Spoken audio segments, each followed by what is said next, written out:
For those of you that are new tonight, I see a couple of new faces, I think, or those of you who haven't been able to join us for a little bit, I'll do a little bit of review just so you know what we're talking about, okay? So our theme this year is we're presenting an argument that Jesus is God, right? We're trying to make the case as a Christian ministry that Jesus is God. But what are the good reasons and evidence to believe that Jesus is God? There's a lot of good lines of ways to make that case, but I think the strongest argument goes like this. Premise one, if someone claims to be God, we would have good reason to believe them if they could perform signs, wonders, and miracles, because maybe another premise you could squeeze in there. Only God can do or give somebody the ability to do these sort of miracles, right? That's why we would have good reason to believe them if they could do such things. Premise two, there's good historical evidence that Jesus claimed to be God and did these signs, wonders, and miracles. And that's what we're spending most of our time focusing on this academic year, this historical evidence. And if that's the case, then it would follow, conclusion, we would have good reason to believe that Jesus is God. So as I said, we're focusing mostly on premise two, right, looking at the historical evidence, and that's what you do to evaluate any event in history, right? Whether Abraham Lincoln really got assassinated, whether my friend really got a hole-in-one when he played golf over the weekend, were there any witnesses? Is there any tangible evidence that we can look at? It's the same thing with Jesus' miracles. Is there any good evidence for them? Reliable witnesses, tangible evidence, etc. And this is what separates the miracles of Christianity from any other religion. Even according to many atheists will admit, as they've evaluated the evidence for various miracle claims, the miracle claims of Jesus and Christianity usually rise to the top in terms of their reliability, their quality, and the quantity of the evidence. So here you have a quote from Antony Flew, one of the most famous atheists of the 20th century, and he obviously doesn't believe that Jesus performed miracles, but he admits that the evidence is pretty strong for them, in this case, his resurrection. Well, over the last few weeks, we've been looking just at the general historical evidence for Jesus as a historical person, right? We're not quite yet looking at the evidence for his miracles. We're just evaluating the evidence for Jesus in general, that he really lived in the first century, that he was crucified under Pontius Pilate. Just some of those basic historical facts is what we're starting out with. And we're using, to do some of these just foundational facts, we're using material by an agnostic, an atheist named Bart Ehrman, right? And you might say, well, why? That seems a bit odd to use his material to make a case for the historical Jesus.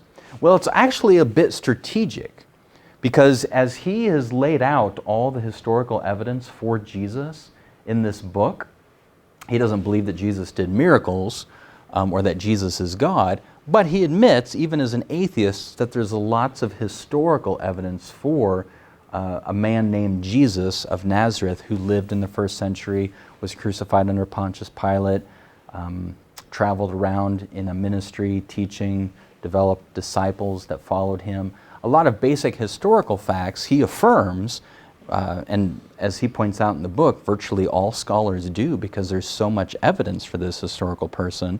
So we're using his material to make the case for just these basic historical foundational facts about Jesus. And that's strategic because, being an atheist, skeptics and non-Christians are more open or willing to look into or accept the evidence as presented by a Bart Ehrman versus a Christian scholar. So all this material we're looking at, all these historical facts about Jesus that we're covering during these 6 weeks, I could use Christian scholars to make the same case. In fact, I have many times in the past. But I find it to be much more strategic and convincing and compelling to non-Christians to use the evidence for Jesus from this agnostic scholar, Bart Ehrman. As we've seen, Ehrman has laid out 23 independent historical sources that we have for Jesus, for knowing information about Jesus. And we're just working our way through all of these historical sources. So last week we talked about the Gospels in the New Testament, and we saw that Ehrman considers them a good sources for historical information about Jesus. And we actually added another source because in some areas of the book, Ehrman includes it in his list, sometimes he doesn't. And so I kind of put it off to the side here. If we do include it, that would put us at 23. If you might remember, this additional source, scholars refer to as Q. Okay, we didn't talk much last week about the Gospel of John. Most of the time, the scholars and even when people lay out the historical evidence for Jesus, they often focus on what's called the synoptic Gospels, Matthew, Mark, and Luke. And they don't spend as much time on the Gospel of John. And we did the same thing last week. We didn't talk much about John. So I want to start off with the discussion question for you guys to discuss at your table and talk about that. Why is that the case? Why is John often left out of these conversations? So here's the discussion question. Why is the Gospel of John often criticized by skeptics and considered less historically reliable than the other Gospels? And if you encountered this sort of objection against the Gospel of John, how would you respond? So go ahead and talk about that at your table for a few minutes here. Well, I overheard at your guys' table a lot of the common objections to John. It's often criticized by skeptics because it is the latest, right? It was written fourth of the four Gospels. It's the one that was written the longest after Jesus' life.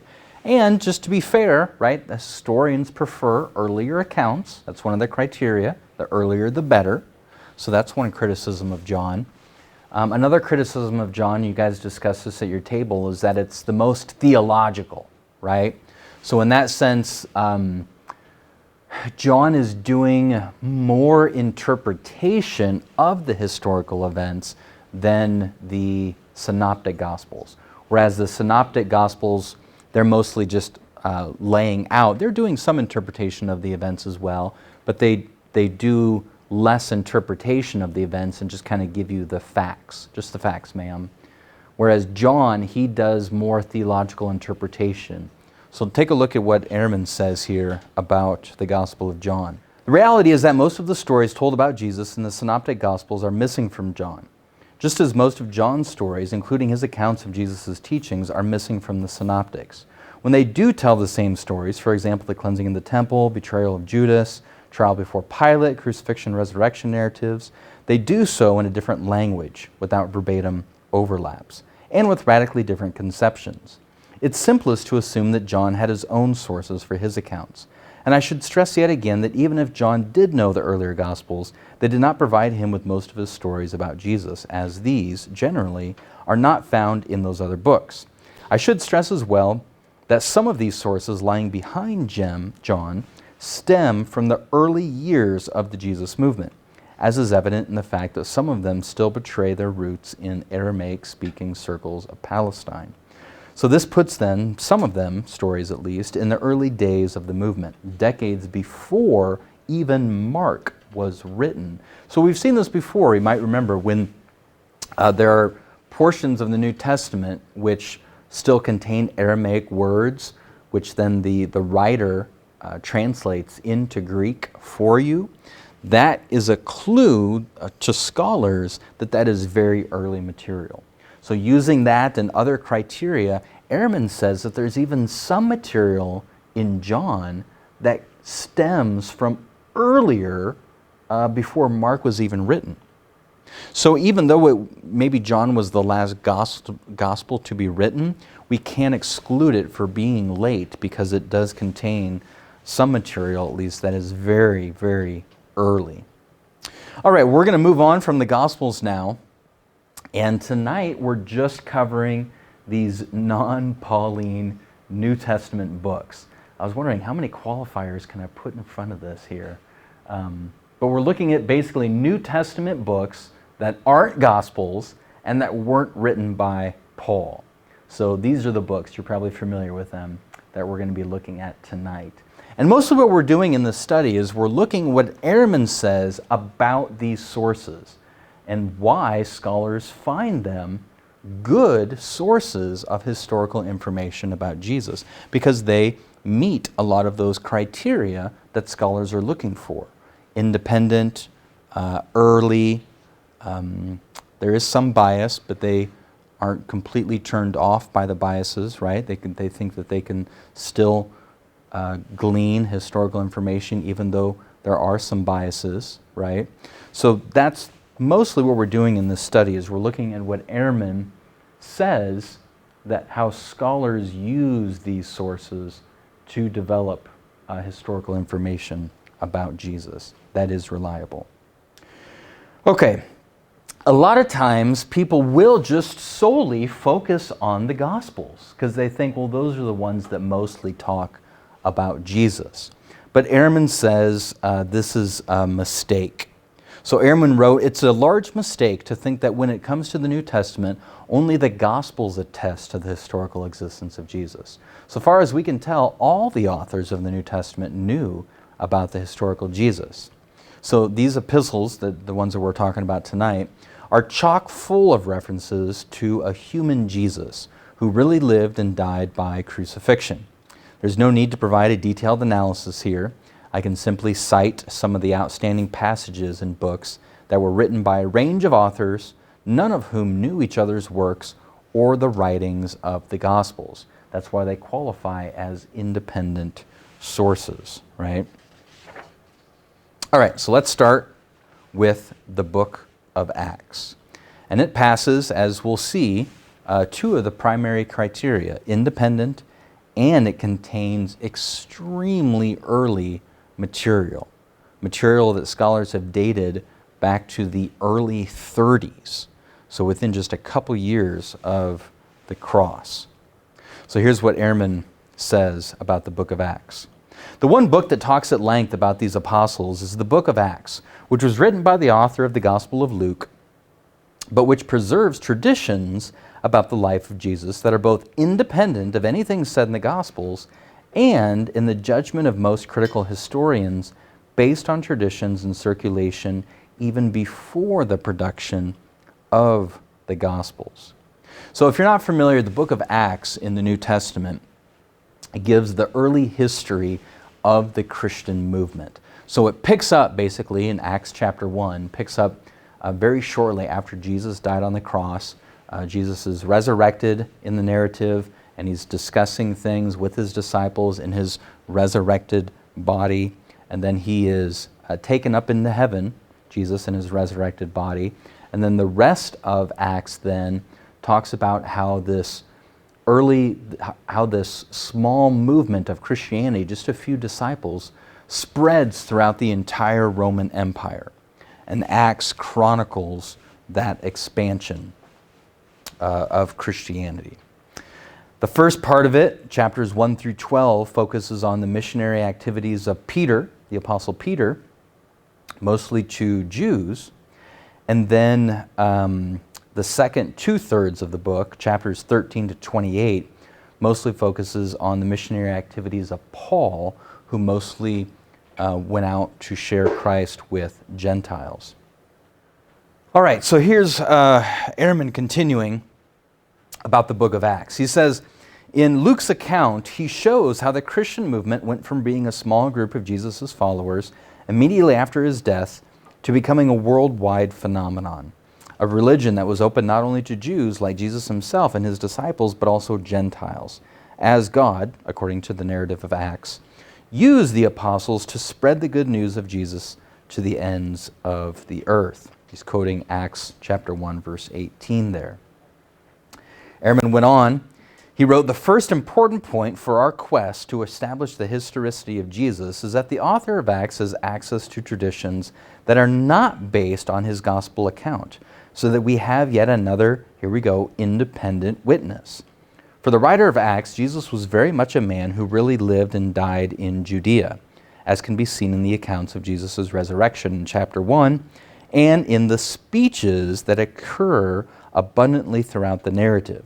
And these speeches are something we're really going to focus on tonight. These are absolutely remarkable.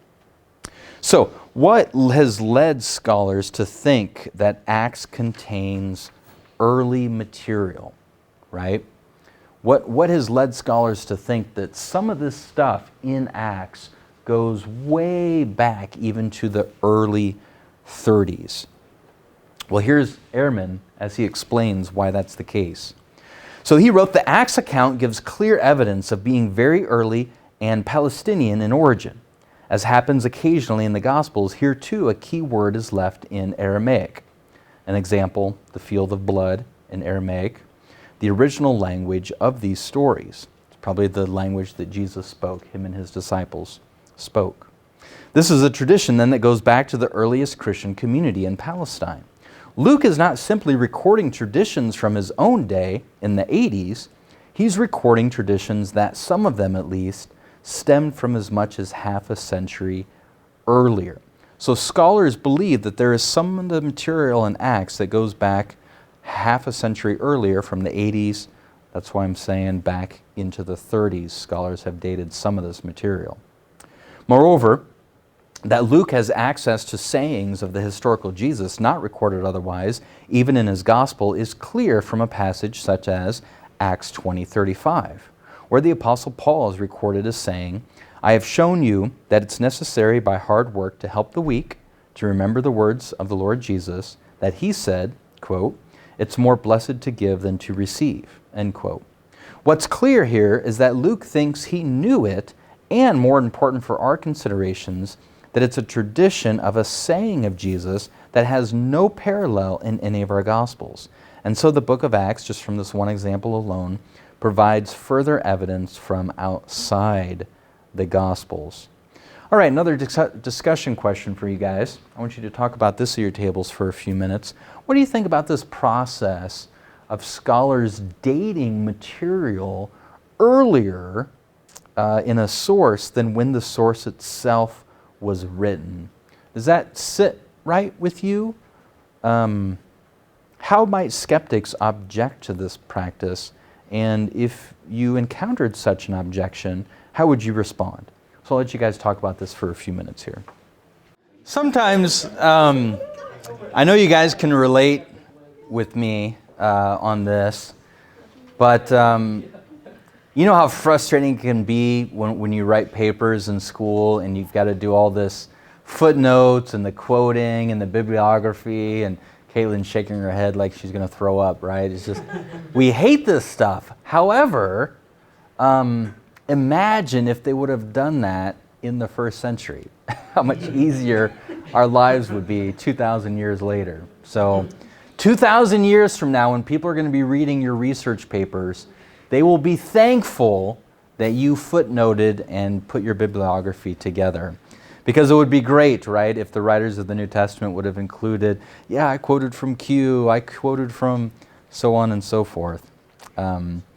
But scholars, right, since they didn't do that, scholars have developed ways in which they can identify what's being quoted, what's from earlier, and we've seen some of the techniques that they use, and they seem reasonable, right? A little bit of it is speculative, I will admit that, but I think scholars can do a good job studying this, right, and working back in history to try to identify how old some of this material really is.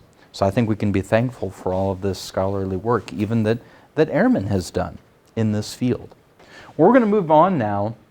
We're still in Acts, but interestingly enough, Ehrman considers these speeches in Acts to be a separate, independent source, just because there's so much evidence that it's material that the writer of Acts utilized from another source. It's almost as strong as like saying that there was a Q source that Luke and Matthew quoted from. Ehrman and most scholars are so impressed by these speeches in Acts, and you'll see why, that they include them as an additional source beyond Acts. So these are incredible. These are really remarkable. I think you'll be impressed with these. So Ehrman again, we turn to Ehrman as he describes these speeches. He wrote, "Even more significant for our purposes are the speeches recorded in the book of Acts. About a fourth of Acts is made up of speeches delivered by Peter in the first third of the book and Paul in the final two-thirds. Some of the speeches in Acts contain what scholars call pre-literary traditions, oral traditions that had been in circulation from much earlier times that are found now only in their written forms in Acts." This is important information because here again, it shows that Acts is not simply a document from the 80s. It incorporates much older traditions. And these traditions are quite emphatic that Jesus was a Jewish man who lived, did spectacular deeds, taught, and was executed as a human in Jerusalem. So when we are building the case, and we're not really going to do this until next semester, but when we're going to move beyond Ehrman's material and build a case that Jesus actually performed miracles, we are going to use a lot of the same criteria that Ehrman and other scholars have laid out. Okay? Just like any other historical event. Are there multiple independent sources? Are there early sources? And we'll even use some material from Ehrman to make the case that Jesus did miracles. Because here, from his own mouth, so to speak, he is saying that this idea, tradition, if you want to call it, that he did spectacular deeds, miracles, wonders, and signs, is from a very early source. And that is one of the criteria. The earlier, the better. So we'll see this information about Jesus doing miracles is not legendary traditions that grew up decades or hundreds of years after Jesus' life. No, people were talking about his miracles and his resurrection within, historians can trace it back, to within just a couple years of when he died. So remarkable. And these speeches are just one example of that. All right, Ehrman goes on. He said, "These speeches incorporate materials from the traditions about Jesus that existed long before Luke put pen to papyrus. In both of these speeches, we have then remnants," he's just talking about two in particular, and we're going to look at some of these speeches here in a minute. "We have then remnants of much older pre-Lucan traditions, older not just than the book of Acts, but than any of the Gospels, and older in fact than any surviving Christian writing." This is remarkable. That's why these speeches are so impressive. Scholars are just wowed by these speeches in Acts. That these speeches of Acts contain very ancient material much earlier than the Gospels is significant as well, because these speeches are completely unambiguous that Jesus was a mortal man who lived on earth and was crucified under Pontius Pilate at Jewish insistence. Consider the following extracts from 3 of the significant speeches. We're going to look at excerpts then from 3 of these speeches in Acts. But take note, not only does this very early material about Jesus talk about him dying and being crucified under Pontius Pilate, but they also talk about his miracles, which is, again, stuff that we'll use when we make a case for Jesus' miracles. Very early material. So now, these, I'm not sure exactly what translation Ehrman used, but these quotes from these speeches are coming right out of Ehrman's book. So he includes these speeches in his book. That's why I'll still be giving Ehrman's page numbers if you have the book or would like to get the book. So here's one of the speeches from Acts 2.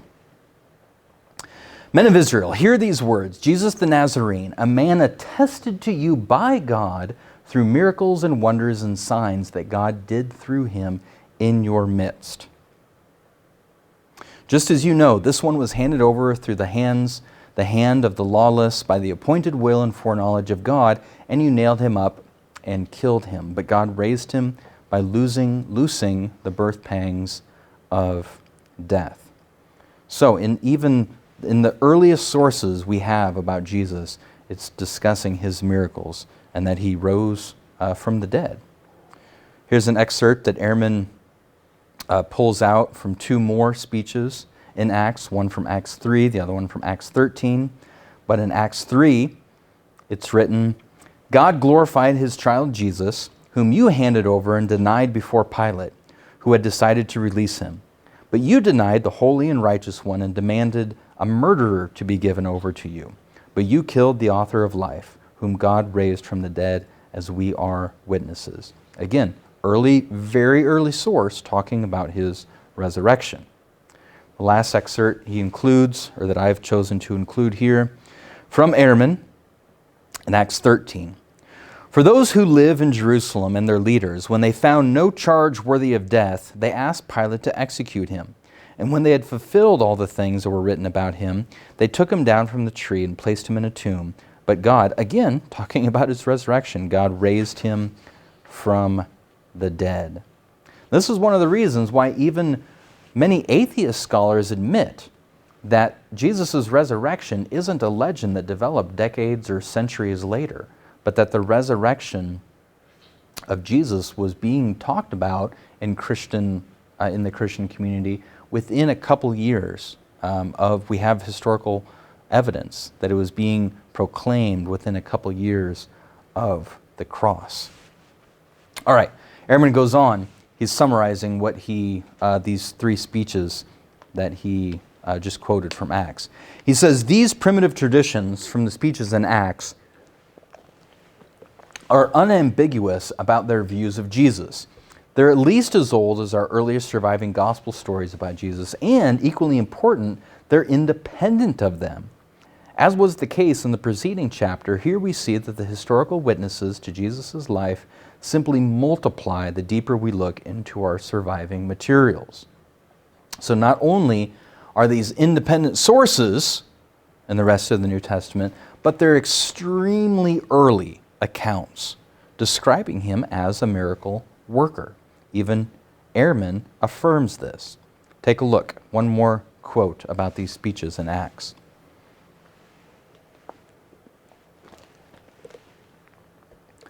Ehrman wrote, these speeches show clear signs of having derived from the earliest Christian communities.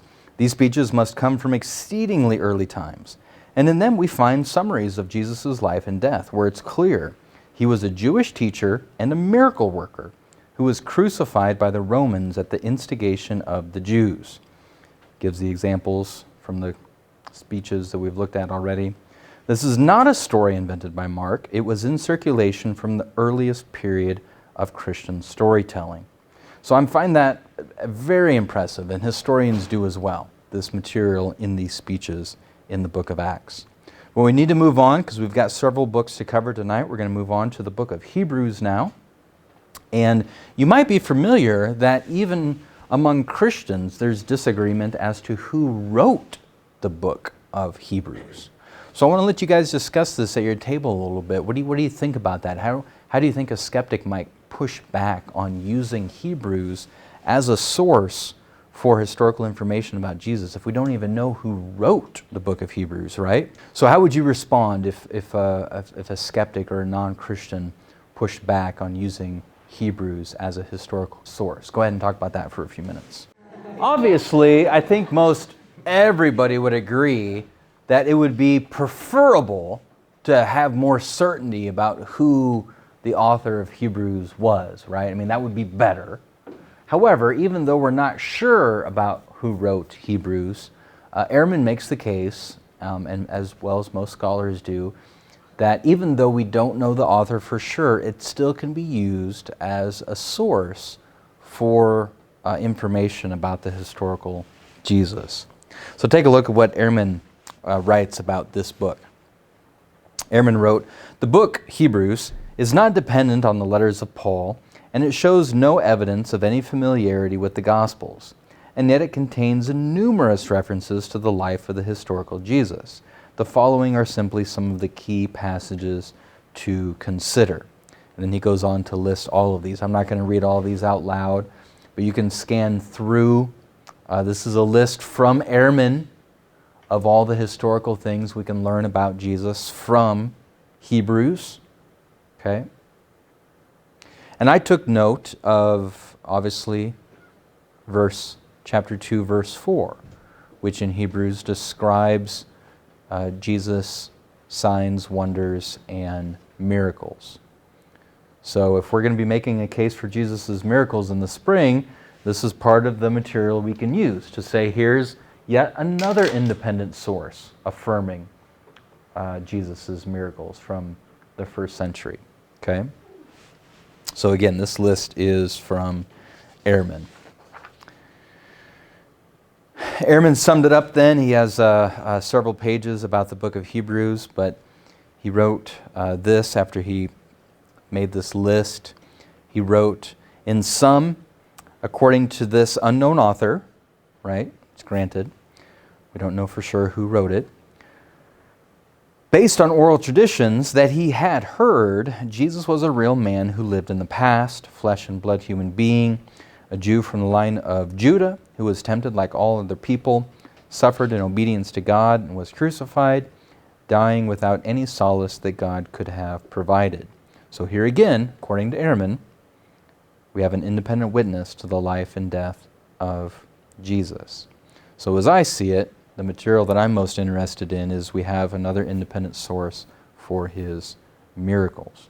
So that's why I've said sometimes that we can even use some of the material from Ehrman as we build our case that Jesus really did do miracles, even though Ehrman himself doesn't believe that. Okay, let's move on now to Peter. Now this is interesting. I think a good historical case can be made that the Apostle Peter is the author of what we refer to as 1st and 2nd Peter in the New Testament. I think a good historical case can be made that the Apostle Peter is the author of those two books, but Ehrman is not convinced. Okay, Ehrman, and there's a lot of scholars like this, does not think that there is sufficient evidence to conclude that Peter wrote 1st and 2nd Peter. Regardless, though, Ehrman still considers these books, 1st and 2nd Peter, to be early independent sources for historical information concerning Jesus. Take a look at what Ehrman wrote here. He says, I begin with several passages from the book known as 1 Peter, which again shows no familiarity with our Gospels. And then he quotes a good section of 1 Peter from chapter 2 in particular. This is a quote, Ehrman's quoting 1 Peter. For you were called to this end because Christ suffered for you, leaving an example for you that you might follow in his steps, who did not commit sin, nor was deceit found in his mouth, who when reviled did not revile in return, while suffering uttered no threat, but trusted the one who judges righteously, who bore our sins in his body on the tree, in order that dying to sin we might live to righteousness. For by his wounds we were healed. Another section that Ehrman quotes from 1 Peter 3:18. For Christ died for sins once and for all, the righteous for the unrighteous, that he might bring you to God, having been put to death in the flesh, but made alive in the Spirit. A couple more quotes from 1 Peter. Since Christ suffered in the flesh, you also be armed with the same thought. And so I admonish the elders among you, chapter 5, verse 1, I who am a fellow elder and witness of the sufferings of Christ. So once again, according to Ehrman, we have independent testimony to the life in the flesh of Jesus and his very tangible death. Moving on quickly now to 2 Peter then. Ehrman wrote of 2 Peter, he said, more emphatic is 2 Peter, which does not show clear evidence of any familiarity with the Gospels, but clearly knows the tradition recorded in them of the experience of Jesus on the Mount of Transfiguration. So he quotes this from 2 Peter. For not by following sophistic myths have we made known to you the power and presence of our Lord Jesus Christ, but we were eyewitnesses of the majesty of that one. For when we received honor and glory from God the Father, and the voice was brought to him by the magnificent glory, "This is my beloved Son, in whom I am well pleased," we heard this voice that was brought from heaven to him, for we were on the holy mountain. So I consider this a miraculous occasion. If you are familiar with this story of Jesus' transfiguration, he's up on the mountain with James, John, and Peter, is that right? And he's transfigured, he's transformed in front of them. And then they hear a voice from heaven, and he's there talking with, who is it, Moses and Elijah. And all that seems very miraculous. And so Ehrman is saying that this is some of the material in 2 Peter that is an independent source about the historical Jesus. So again, I think it's some of this sort of material we can use as we build our case that Jesus really did the miraculous here. Okay, moving on quickly now. Just two more left. Well, we have a special surprise at the end. But let's see what Ehrman says of Jude. If you know about Jude in the New Testament, it's just one chapter. It's just a tiny little book in the New Testament. But as Ehrman says, even in a letter as short as Jude, we find the apostles of Jesus mentioned, which of course presupposes that Jesus lived and had followers. And so Ehrman thinks, even though it's just a tiny little source, we can count it as an additional independent early source about the historical Jesus. All right, last kind of, but definitely not least, the book of Revelation. Now, similar to 1st and 2nd Peter, I think a good historical case can be made that the Apostle John wrote Revelation. Okay, I've read the case for the authorship of John, and I've read historians make a case against the authorship of John. And I think a pretty decent case can be made that the Apostle John wrote Revelation. But Ehrman, as well as other scholars, are not convinced. So Ehrman thinks that somebody else wrote Revelation. And that's why he includes it as another independent source, right? So, for example, me, Adam, I wouldn't include it as another independent source because I think John also wrote Revelation. So I would include just one person as just one source. Remember we talked about like that with the car accident? But since Ehrman thinks that it was written by somebody else, he includes it as another source. So I was kind of torn here, right? Since I don't think it was written by somebody else, I wouldn't include it. I wouldn't add it to the list of it as an independent source, but Ehrman does.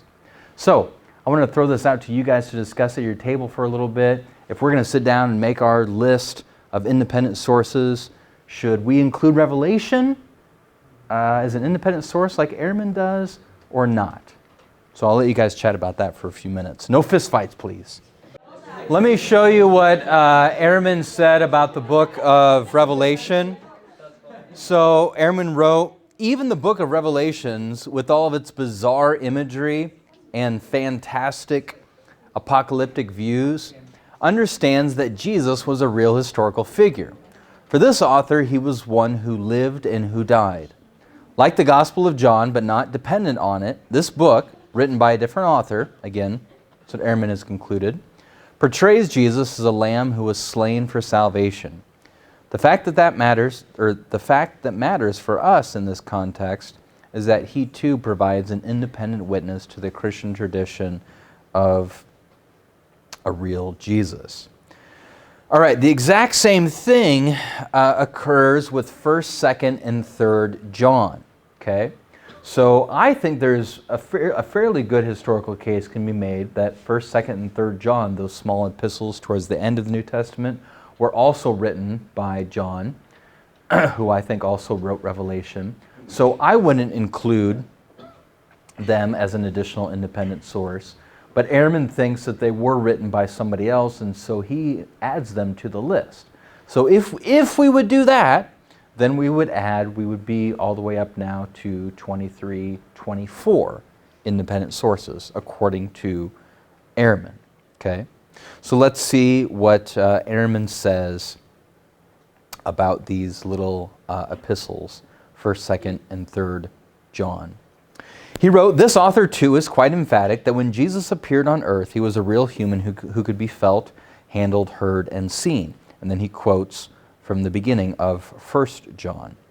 "What was from the beginning, what we have heard, what we have seen with our own with our eyes, what we beheld and our hands handled concerning the word of life.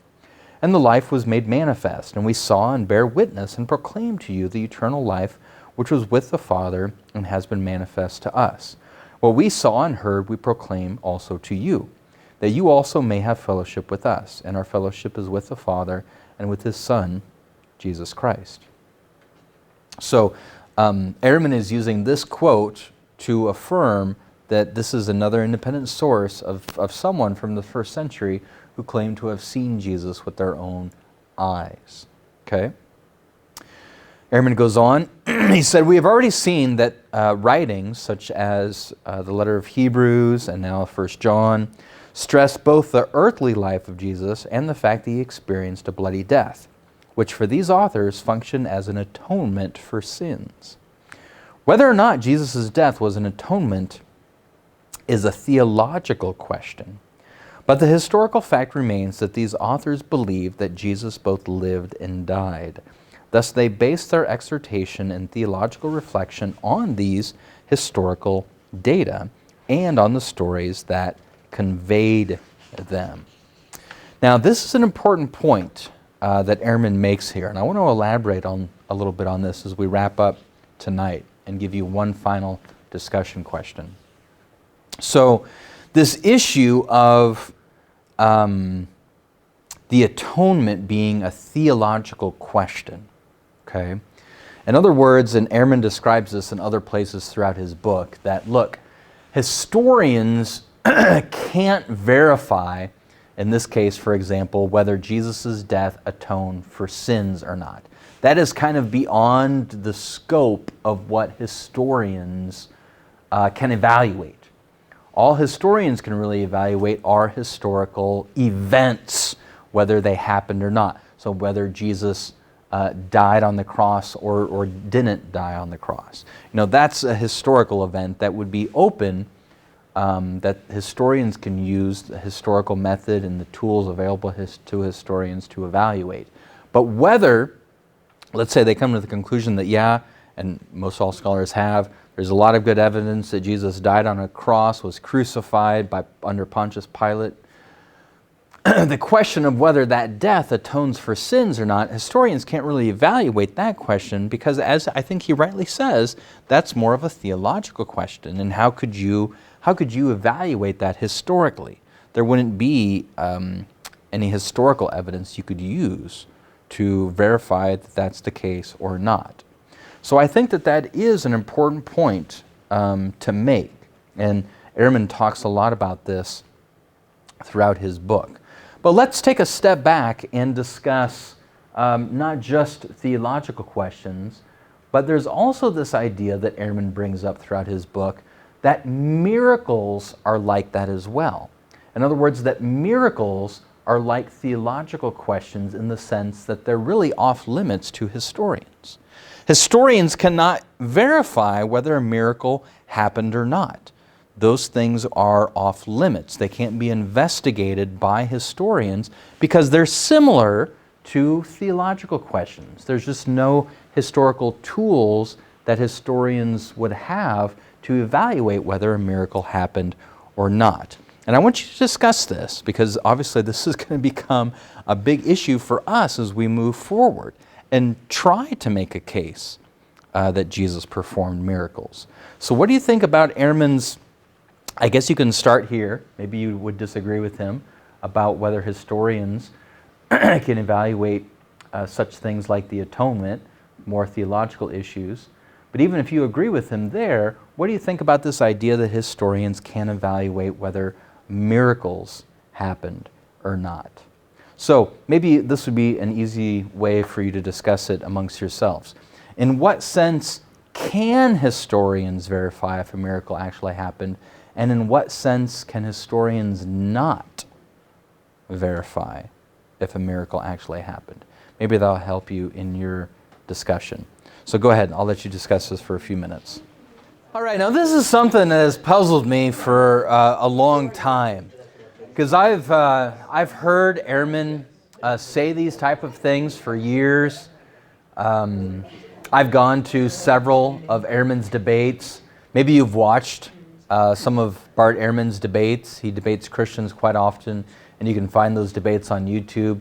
But I actually have gone to several of those debates in person.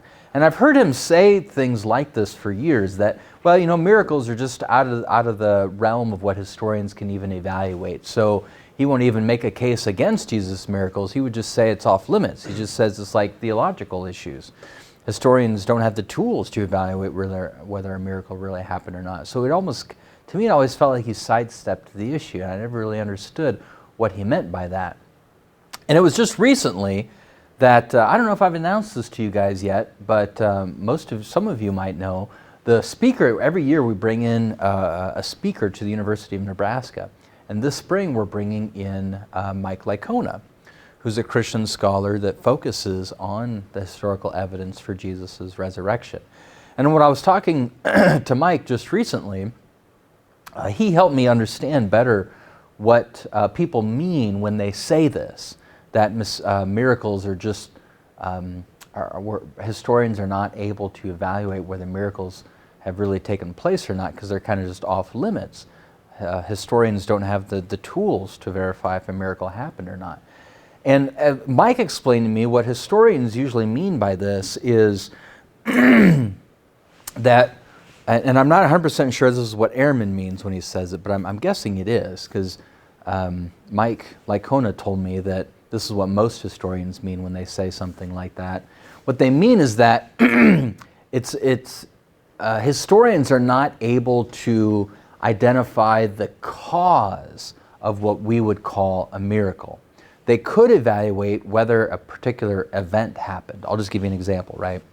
So Jesus' resurrection, that'd be the simplest example. So historians would say, yeah, we can evaluate whether Jesus really rose from the dead or not, because that would be a historical event, just like if he died on the cross or not. Whether he came back to life again, that would be an event that would happen in history if it actually happened. So we could evaluate whether Jesus rose from the dead or not. What they would say is not available for the historian to investigate is what caused Jesus to rise from the dead, right? So there's possibilities. You know, if, let's say historians have come to the conclusion that yes, he did rise from the dead.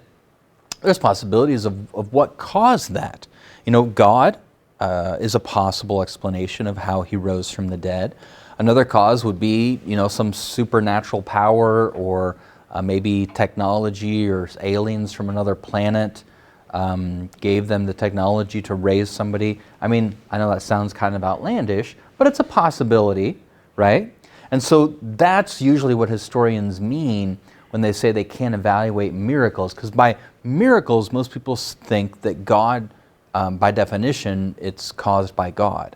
And so they would say, look, we can't identify the cause of an event per se, but we can evaluate whether he rose from the dead or not.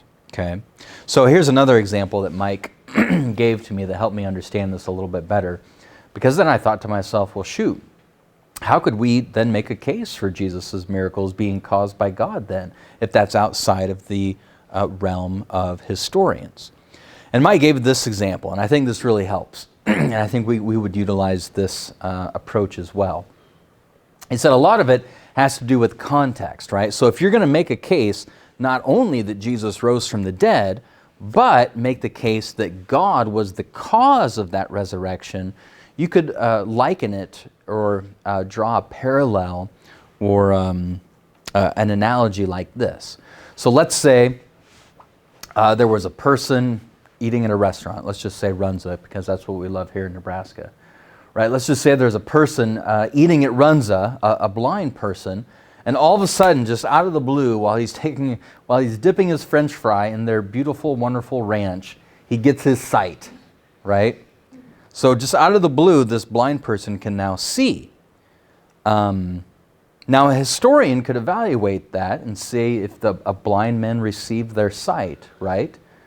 But at least according to these historians, they're saying they would not be able to identify necessarily the cause of how he got his sight. Okay.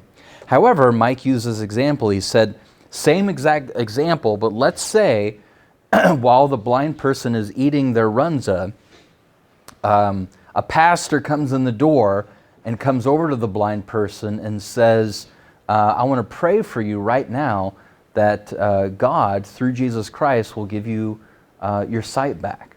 And then prays over the person, and then a split second later, the person gets their sight. Okay? Now that still doesn't prove, obviously, of course, that it was God who caused it, but because of that contextual situation, that would give the historian much more reason to believe that God was the cause of it. Does that make sense? So I think we could use that same approach with Jesus' miracles, or his resurrection, right? That it wasn't just some random person that rose from the dead, but no, it was a person who was claiming to be God, who other people were believing was the Messiah, who had taught these moral truths that even non-Christians have been impressed with. You know, he's listed as one of the top moral teachers or moral philosophers throughout all human history. It's that particular person who, we even have some good historical evidence, predicted he was going to rise from the dead. And with all of that contextual information, if we do have good historical information that he rose from the dead, plus all that contextual stuff, the historian could make a good case that the cause of his resurrection was God. Okay, so that's a little bit more about this conversation and what historians can and can't do. So that's all for tonight. We're done for this semester, and we'll see you back in January.